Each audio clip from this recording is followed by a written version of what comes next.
Just listen. I'm sorry what I did to Compton. You I are couldn't listening help to it.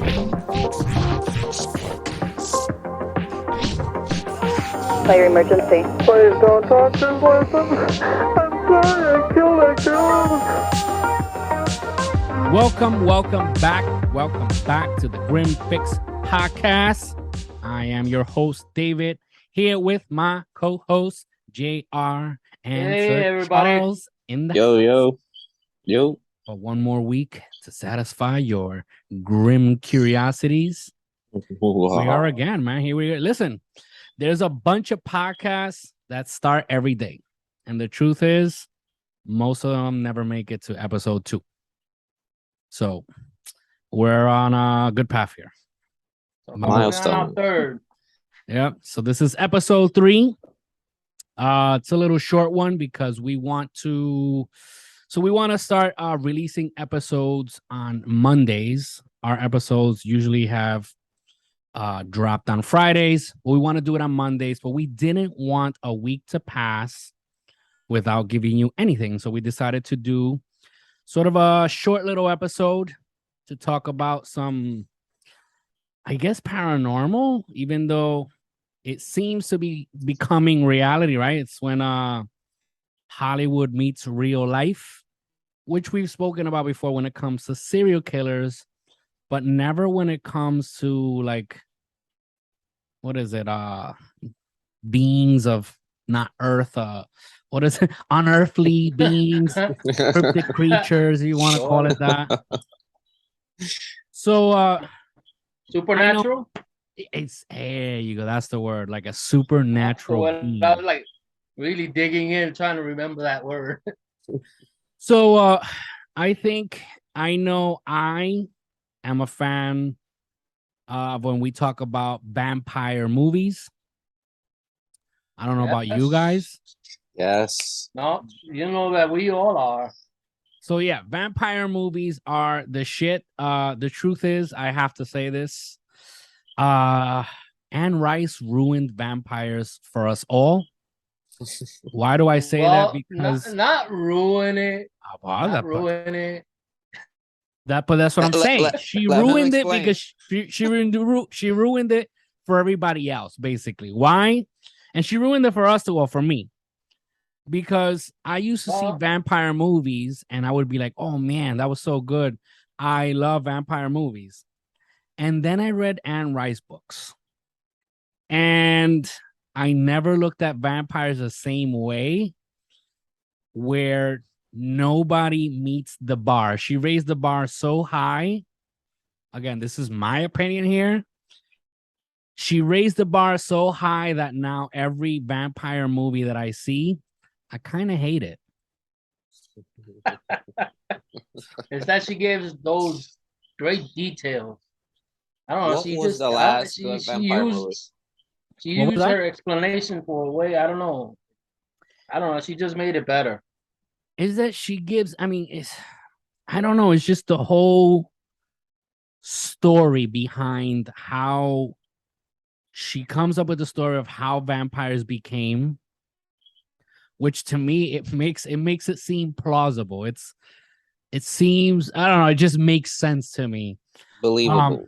Right? Yeah. Like yes. Like the way she describes how the first vampire became, what happens with them with time. The fact that like when you follow her superstar Lestat, when you follow his story, it's like, I don't know, man. It's just, it gives you a different look at vampires. And it makes them seem so awesome that, again, you see vampire movies after you read those books and you begin to hate them all. So, I don't know. If I were to say my favorite vampire movie, even though they didn't follow the book 100%, it would be Vampire Lestat. Yeah, I mean, not Vampire Lestat, Interview with a Vampire. Interview with a Vampire. Oh, yeah.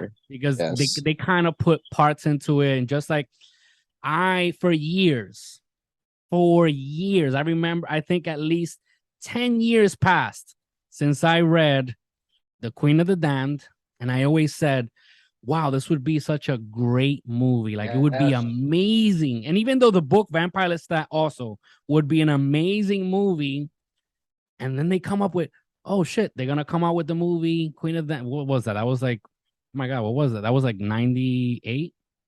Yes, somewhere around with there, the movie 98, 99. So when they come out with the movie, they put pieces of Vampire Lestat into it, and I hated the movie. It was horrendous. Like I say, it was good like as a standalone movie. Let me see. Yeah. What's the most thing you hated from the movie? Let's see if we have the same. The most what? The part that you hated most from the movie itself. Oh, the end? No, not the end.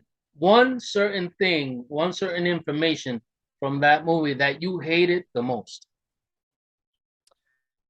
I think the first thing that turned me off. Let's see if it's the same.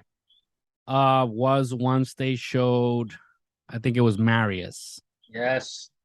When they showed Marius, it was corny. It's like they changed the whole story.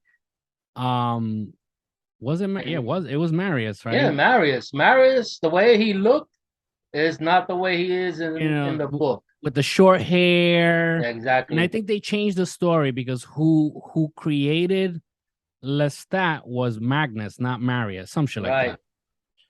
I mean, it's just it was so sad when I saw the movie.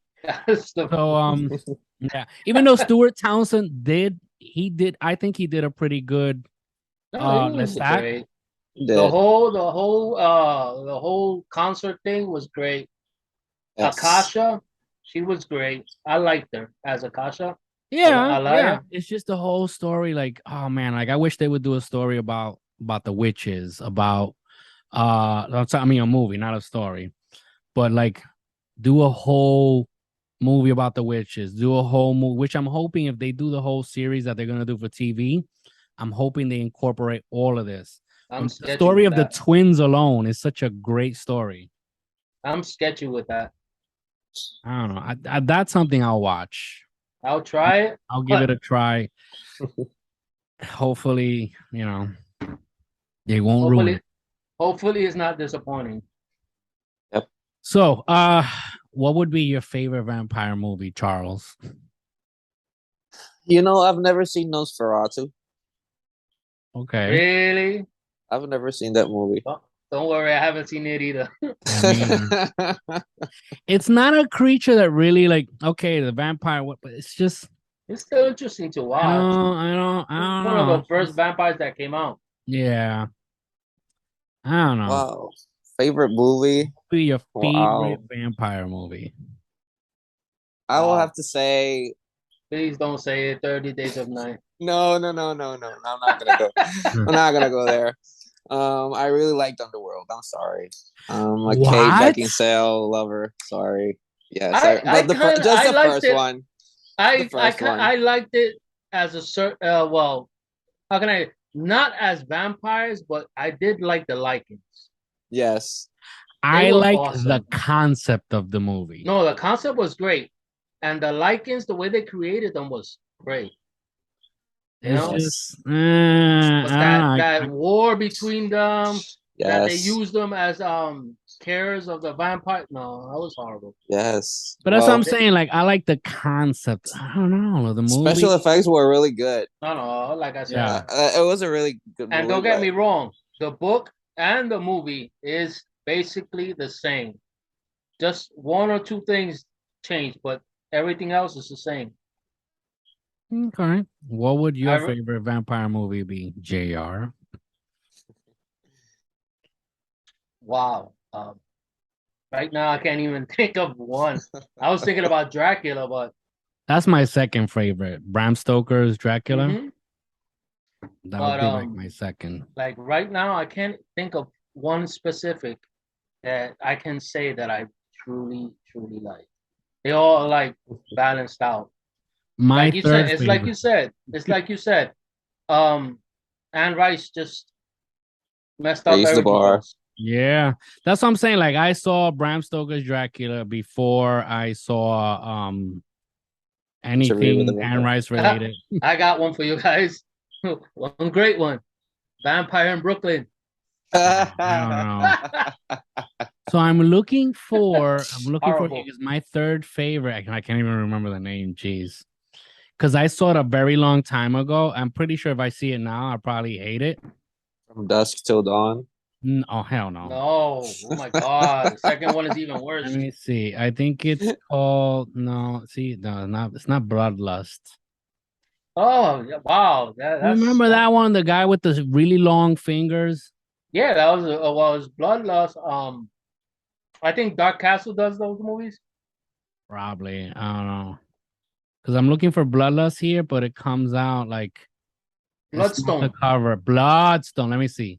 Let's check out Bloodstone. I think that's the one with it was a vampire. Yeah, I thought he was really cool. Bloodlust is the sequel to it. Let's keep it moving. Yeah, it is Bloodstone. Oh, here it is. Yeah.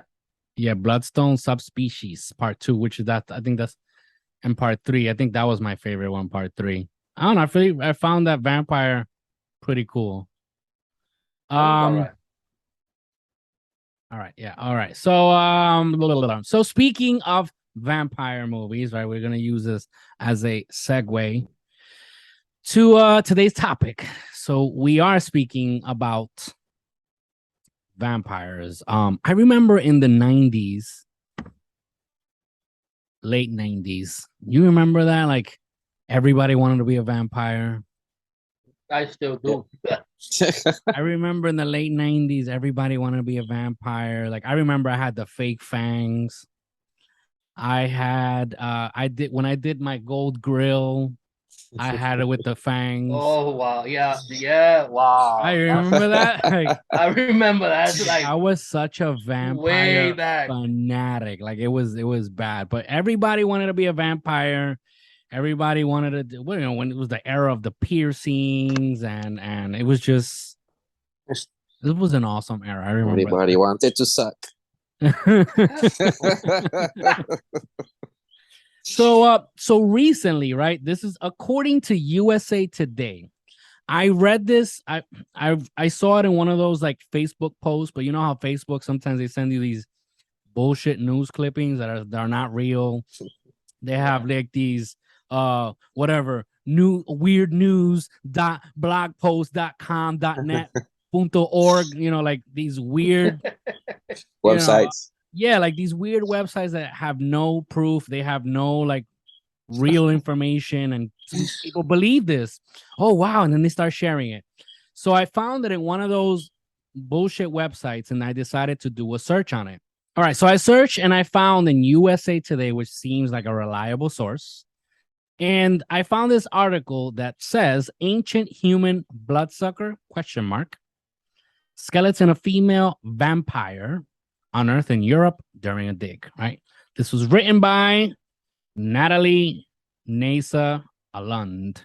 Yeah, I got to cite my sources, so just in case. So it says here, the remains of a female vampire have been unearthed by archaeologists at a cemetery in Europe. Polish researchers announced this week. A team from the Institute of Archaeology at the Nicholas Copernicus University in Toruń, a city in north central Poland, found the body in late August. The school confirmed to USA Today last Thursday. So this was led by Professor Dariusz Poliński. The Polish researchers discovered a grave during a dig, the university said. The grave dates back to the 17th century in a village of Pień near Ostrołęka. It contained the skeleton of a young woman, according to a statement released by the university. A sickle, right? So that's, for those of you who are watching on YouTube, I will put this up so you can see the picture. But if you are not watching on YouTube, then you should go and subscribe to the channel. But besides the fact, if you are listening to a podcast, listen to what a sickle is. So a sickle, right, is that thing the Grim Reaper uses, correct? Yes. Well, that's a scythe. So what's a sickle? The sickle is like, it's the C-shaped one with the handle. Shorter version of the scythe. Exactly. Cool. It's usually used by farmers to cut down, I guess, sugar cane. Yes. Over here, they use it a lot to cut grass. for the horses. Yeah, okay. So it's like that C-shaped thing, yeah, with a handle. Yeah.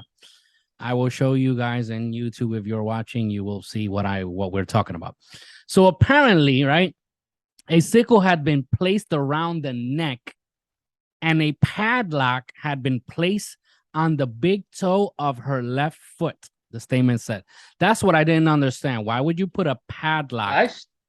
I still don't get it. I looked it up, and they never explained. Like, why the padlock on a toe? I understand the sickle around the neck. So if they get up, obviously they hurt their neck or cut their head off. But the padlock on the toe, that's what I don't get. What's the purpose of it? But anyway, apparently, right? They put a padlock around the toe. And it can be assumed that for some reason, those burying the woman were afraid that she would rise from the grave, right? According to the researchers, as they wrote. Perhaps they feared she was a vampire. Experts planned further research at the cemetery, the university reported. It says that in addition, it said researchers from the Institute of Archaeology at the University of Krakow will conduct DNA testing of the remains to learn more about the woman. An anthropological analysis of the skeleton is being done by Alicia Droz. What is it? Lipinska of the Institute of Biology at the NCU Facility of Biological Sciences. Conservation of the sickle and padlock is being carried out by Dr. Marek Kalisko of the Institute of Archaeology. Okay, so that's the only information that they have. So I don't know. What do you guys think? You think vampires can be real? Well, I think just people are. I'm still trying to figure out the padlock thing. Conclusions too quick. That's what I believe. That's what really just that's really draws my attention. The padlock. That's all I'm thinking about. Like what? Yeah, like what's the reasoning? Like, right? What will be the purpose? Because I understand if you have still like to the toe, like I don't know. Like, so I'm looking at the picture. You can get up so you can still walk. Like even the picture is like. So, see, in the picture here that I'm looking at, you can see the sickle is across, right? From one side, it's like from shoulder to shoulder, right, across the neck. So I read in the other article that I read, it says that they did that with the purpose that if the body were to, let's say it was a vampire, if the woman, because it's proven to be a woman, would raise herself from the dead, right? All of a sudden, that would chop her head off. Killing her in the instant, like, vampires, you got to cut their head off or burn them in the fire or, a stake to the chest. Stake to the chest. So that's where it kills me. In that other article, also, they talk about that on the skull, they found one tooth in the middle. So the way I picture it is sort of like Pennywise. Pennywise has like those teeth in the middle. Bugs Bunny teeth. So yeah, it's something like that, but it's one tooth, which is weird because I'm gonna see if I find the picture, man, because I know I saw it. I saw the pictures. I actually have, I think, the article, but like I said, I'm having technical problems with my laptop. Oh yeah, so in this picture, yeah, you can actually see the tooth is like but top. it's more like one of those. That some people that they have that tooth that grow over the other tooth. Yeah. To me, it's just that. I believe it's just that. Yeah. What if she was a creative writer and she took pills that made her more creative? That's American Horror Story reference. It is a rich woman. It's a rich woman. You never know, man. Like I don't know. It's like I always say this. These ideas come from somewhere. Yep. They don't come out of the blue. Like when we talk about in the next episode, we'll talk about a person which I always credited Rob Zombie for being a criminal mastermind because of his movies were so looks gory. like him to a certain point. What do you mean? They kind of look like the same person. Oh, Rob Zombie. that's what I'm saying. Like, Rob Zombie right now has the long head, long but I always beard, said, oh, he's such a wow. Like this guy has such a fucked up head. The fact that he thinks of all this. No, you know what? He took those stories from other people. No, I mean not say that.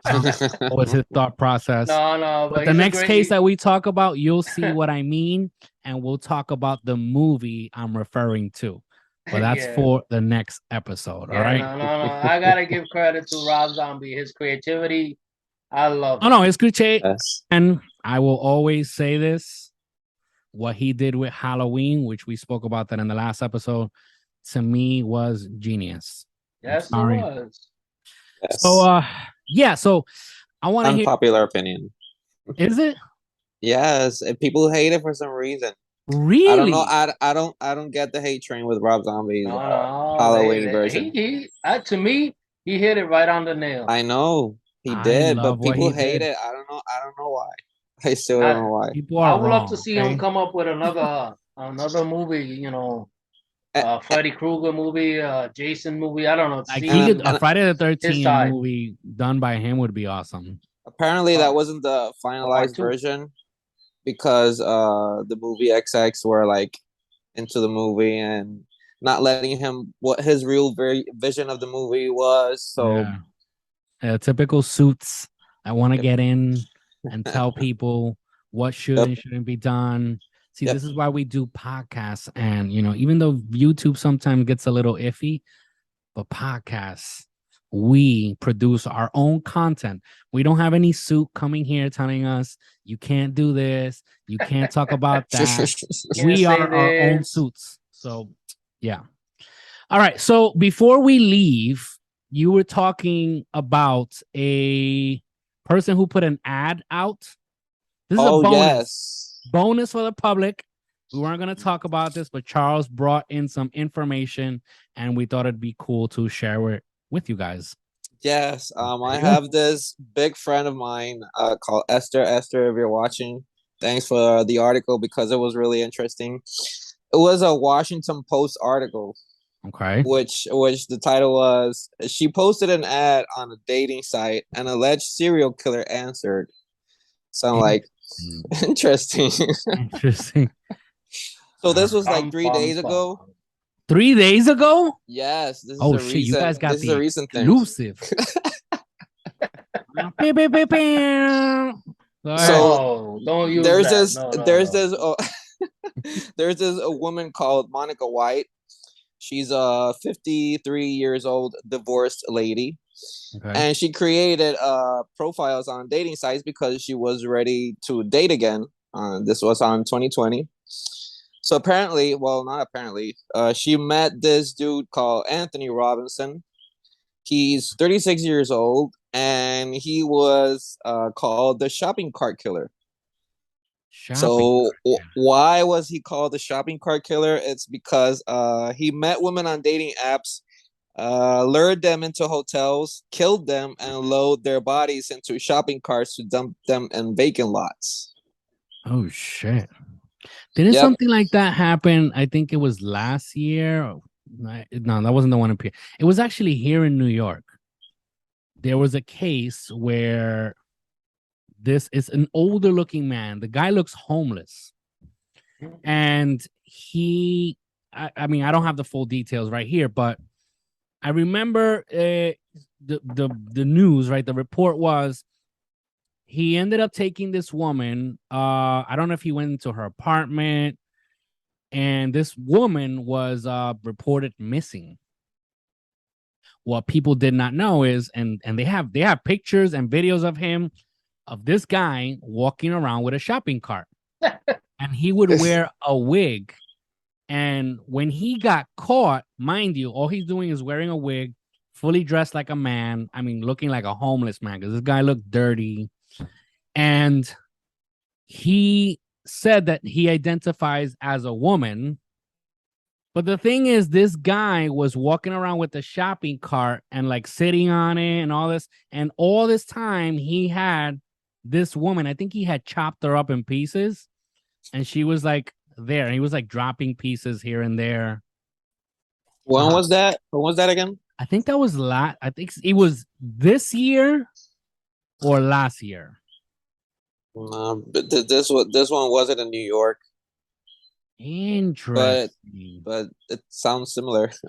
Yeah. So anything So- else on that? Oh, go So ahead. it says that How old is she? she is 53 years old and he's a 36-year-old A dude. little bit too old to be on dating sites. Well, I don't know. You're Well, it gonna says find that, any weirdo. That White met Robinson, and she said that he was flattering about her interests. I guess, when you have a profile and you says these are my interests and these are my likes, and he was all flattery with her and stuff. And she told him that she was looking for something serious. So the relationship progressed from messages to video calls to video chats, and they ended up calling each other every day and stuff. So on late 2020, he visited her and they saw each other for the first time in person, and they watched movies, they hang out, the whole shebang. Some Netflix and chill. Yep.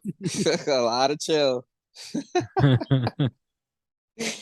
And then she introduced him to her adult son. Okay. Then I guess he went back to his house, and then he returned for her birthday in February of 2021. But the interesting thing was that he brought a one-way ticket because he didn't have enough money for the ticket back home. So this happened so the lady was in Washington. Yes. Okay, so it doesn't say where he was from. Okay, not that it matters. Yeah, it's not that it matters. Okay. Sorry. Sorry. Go ahead. So it says that apparently he got a job and he stayed with her for 3 weeks while raising the money to get back home. Okay. I guess she didn't want to give him the money, or nobody could loan him some money, so he stayed with her. He lived with her for a while. And even though she never got suspicious of him, but she admitted that he had darker moments, such as showing her a stabbing scar that he had in his stomach, and he didn't explain how he got it. Interesting. And then he was like that he was promising to kill the next person that would attack him with a knife, which is, yeah. Red flag. It's a natural response. I mean, if somebody's gonna come at you with a knife, you're gonna kill course. them back, right? Yep. But yeah, like how did you get that knife scar in the first place? Yeah, it makes you think. Mm-hmm. And then she said that when they were all a little bit intimate, he proceeded to choke her, and she didn't like it. So there were like these red flags that she saw. Then he mentioned that he was engaged to this girl who died in 2018 and whatnot, and apparently it was because of natural causes. Apparently, it was says fatal cardiac arrhythmia. But now that these accusations are with him, that the police are looking at it with fresher eyes. So the thing is that while she held a party in 2021, he made drunk, suggestive, sexual comments towards her son, which she didn't like. Wow. And after she confronted him, she said that she couldn't trust him, that she felt that she couldn't believe him anymore because he hid this part of him, and she didn't say anything. He didn't say anything about it. So after some time and they broke the relationship, Robinson killed a lady in October of 2021 and on November, and then he was arrested because surveillance video and phone records connected him to the victims, which showed that he put the woman's body in a shopping cart and took them to an open lot in a commercial district. Why? I don't get it. I still don't get why shopping cart. I don't know. It looks too suspicious walking down the street and seeing some blood just dripping on the side, maybe a finger sticking out. I don't know. And then it says that they police announced an investigation that they were connecting him to another slaying of 2 women whose body were found in a trash can in a vacant lot. And the killing of Sonja Champ was found in a shopping cart in September of 2021. And then after a relative of White saw the article, I guess he forwarded her the story. Mm-hmm. And then she was like, oh, damn, like, this is the guy that I dated. Jesus. So yeah, that traumatized her enough to not go onto Tinder or any other dating apps again. Yeah, man, them dating the apps. I mean, I get it. It's the new era. It's the new way to do things. I get it. That's the new laziness. People there are don't some like to socialize like that. Yeah, but there's some crazy ass people like, and that's what sucks. Like usually, I mean, you don't really know who the person is until you actually meet in person. And a lot of these, I mean, women do this all the time. That sometimes I've heard of women, they travel to other countries, to other states. I've known people here in the States that have traveled to like Venezuela to meet this guy that they fell in love with online, and they're traveling over there for the first time to meet this person. Like, to me, I would never, ever take a risk like that. Crazy person. Nah, man. Some crazy person to do shit like that. You guys gotta be safe, people. You guys gotta be safe. You watch enough like movie. I said, all these apps are for lazy people. They should do it the way it was done back then. You go up to a girl, you go up to a guy. This is not even.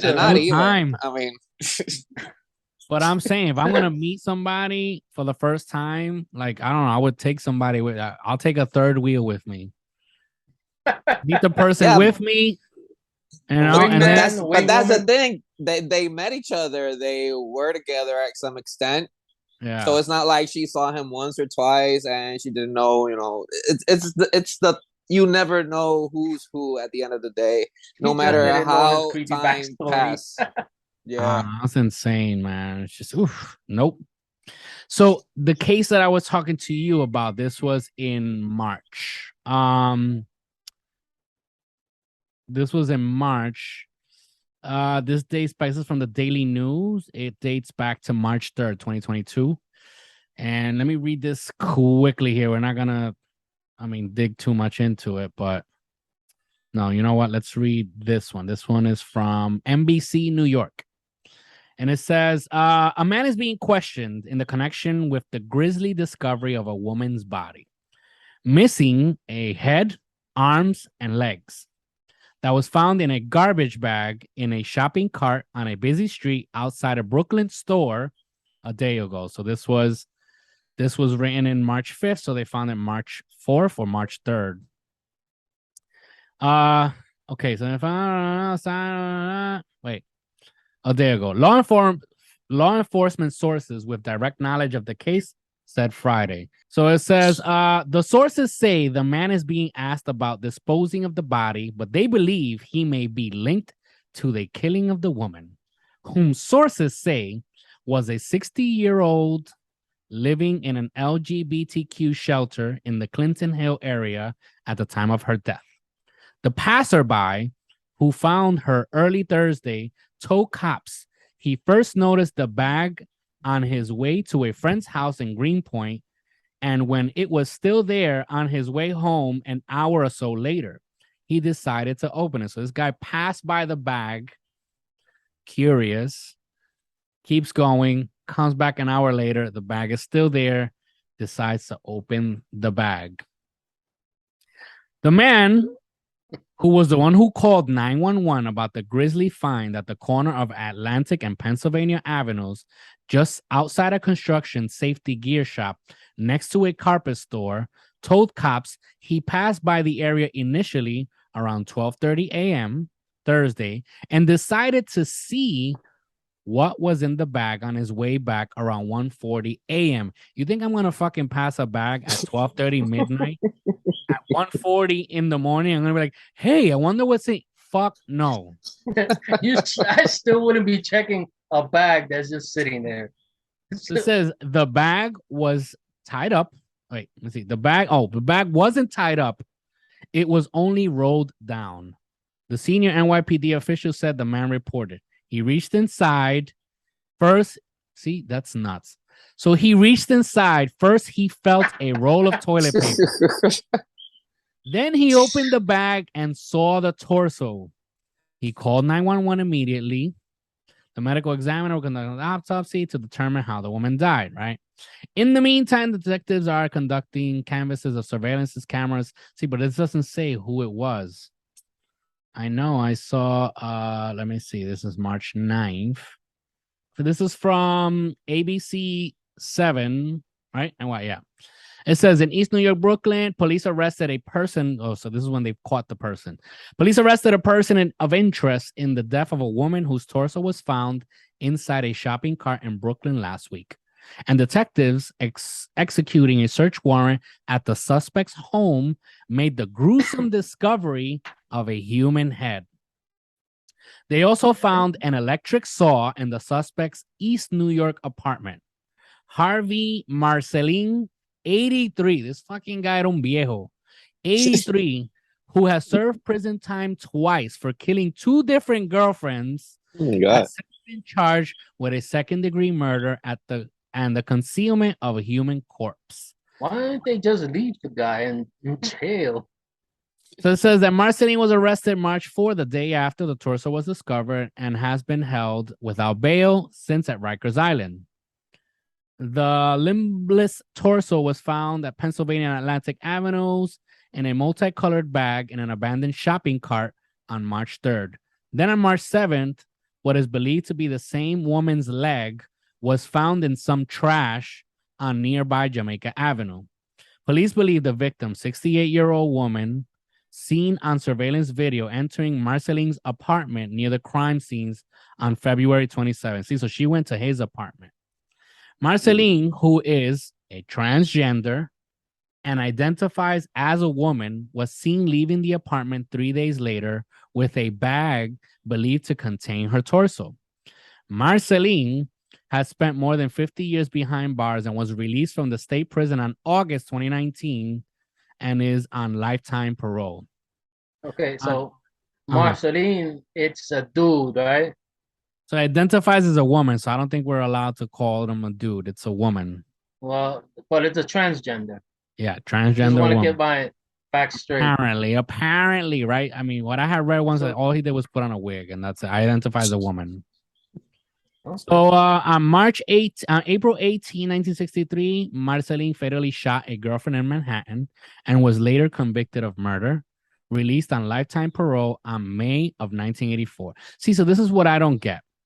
You killed somebody and you're already released on a lifetime parole, right? This is not May 1984. November 2nd, 1985, he fatally stabbed another girlfriend, also in Manhattan. Her body was found in a bag near Central Park, and Marcelin was convicted of manslaughter and later released on lifetime parole in August 2019. So there he spent a couple of years. So he's released again on lifetime parole, and then he does this shit. Like, I don't understand. If you already got that once and you do the same nonsense again, that's it. You're done. It's a mental thing. It's a mental thing. It has to. Yeah, it has to be a mental thing. It has to be. So the first officer on the scene in 1985 was Robert Boyce, who went on to become NYPD's chief of detectives. He says, he dismembers the body and puts it out on the street not far from where he lives. Boyce said, I don't care how old he is. If it was compassionate release because of his age, he's still dangerous. Yep. And so, they're the most. So that's that story. I don't know. Do with it what you may, but I consider that they're the most dangerous. Why? Because, everybody be like, look at the old guy. Let's help him out and whatnot. But that's what I'm saying. If you already got lifetime parole and this person does that again, that's it. You should have no lifetime parole. You should have lifetime in prison. That's it. Exactly. Yep. I don't know. That's just my opinion.